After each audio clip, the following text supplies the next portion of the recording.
Hi friends, welcome back to our channel. இன்றைக்கி நம்ம சமையலில் லஞ்ச் பாக்ஸ் ரெசிபி தான் பார்க்க போகிறோம்.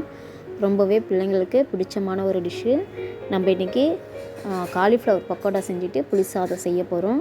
ஸோ அதுதான் விரும்பி கேட்டாங்க இன்றைக்கி, அதனால தான் நான் அதை செய்கிறேன். ஸோ காலிஃப்ளவர் பார்த்திங்கன்னா இந்த அளவுக்கு சின்ன சின்ன துண்டாக நம்ம கட் பண்ணி எடுத்து வச்சுக்கலாம்.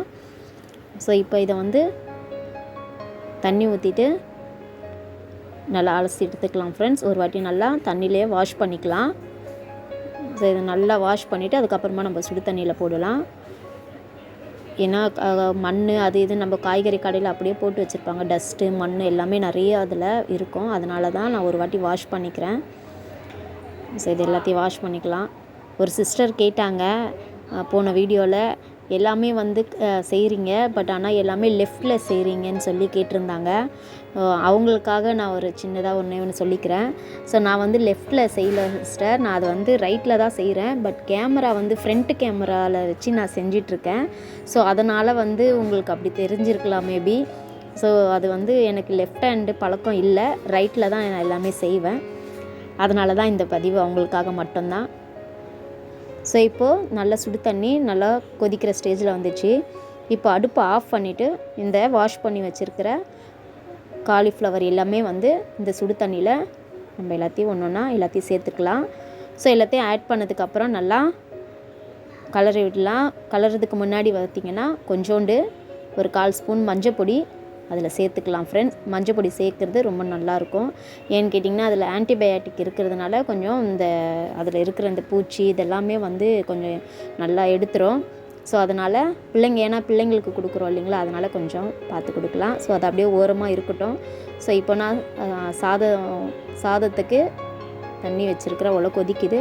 ஸோ அதுலேருந்து சுடு தண்ணி நான் ஒரு 2 டம்ளர் இந்த டம்ளரில் நான் எடுத்துக்கிறேன். புளி கழுவி வச்சுருந்தேன். ஸோ அந்த புளியில் இந்த சுடு தண்ணி ஊற்றினோன்னா கொஞ்சம் சீக்கிரமாக புளி நம்மளுக்கு நல்ல ஜூஸ் கிடைக்கும். ஸோ அதனால் நான் சுடு தண்ணி அதில் ஊற்றிக்கிறேன். ஸோ சுடு தண்ணி ஊற்றினதுக்கப்புறமா நான் இதில் அரிசி கழுவி போட்டுட்டேன். ஸோ இது ஒரு பக்கம் சாதம் வெந்துட்டுருக்கட்டும்.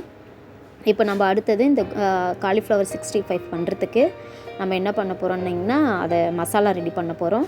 சாதம் வேகிறதுக்குள்ளே இதை ரெடி பண்ணிடலாம். ஸோ இப்போது நல்லா இந்த காலிஃப்ளவர் எல்லாமே அந்த தண்ணியில் நல்லா ஊறிடுச்சு. ஸோ ரொம்ப நேரம் வைக்க வேண்டாம், ஒரு 10 நிமிஷம் இருந்தால் போதும். ஸோ இப்போ இது எல்லாத்தையுமே நம்ம ஒரு தட்டுக்கு மாற்றிக்கலாம். பிளேட்டில் ட்ரான்ஸ்ஃபர் பண்ணதுக்கப்புறமா நம்ம இதை மசாலா போட்டு ரெடி பண்ண போகிறோம் ஃப்ரெண்ட்ஸ். இப்போ நல்லா இது கொஞ்சம் சூடு ஆறட்டும். கொஞ்சம் சூடாக இருக்குது. ரொம்பவும் சுடு தண்ணியில் வச்சுருக்க வேண்டாம். அப்புறம் இதில் மொறுமொறுன்னு இருக்காது, ரொம்ப கிறிஸ்பியாக வராது அதுக்கப்புறம் நம்ம போட்டு காலிஃப்ளவர் பண்ணும்போது. அதனால் ரொம்ப நேரம் வைக்க வேண்டாம்.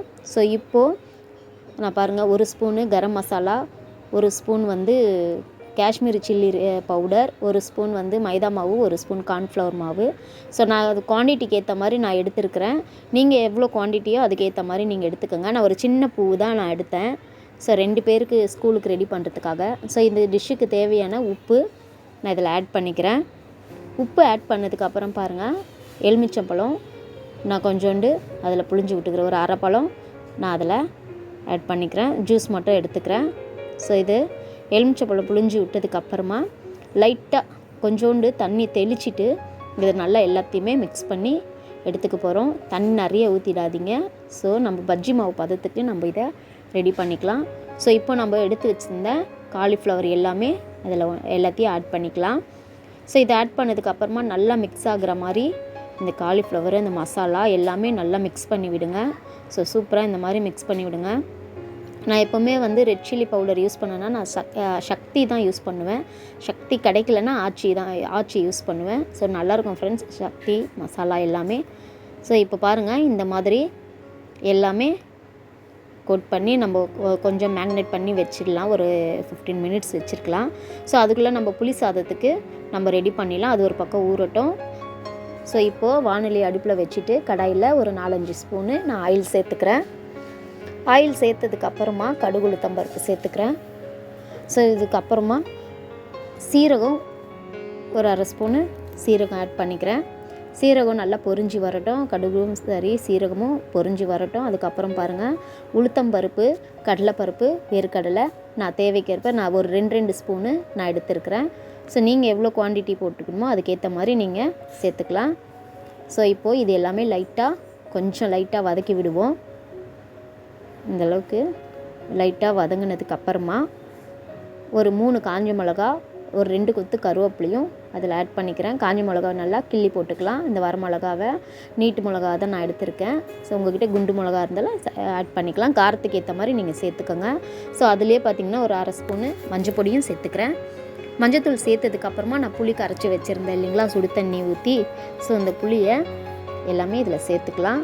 ஸோ அடியில் பார்த்து சேர்த்துக்கோங்க. மண் அந்த புளியோட அந்த இதுவெல்லாம் இருக்கும்.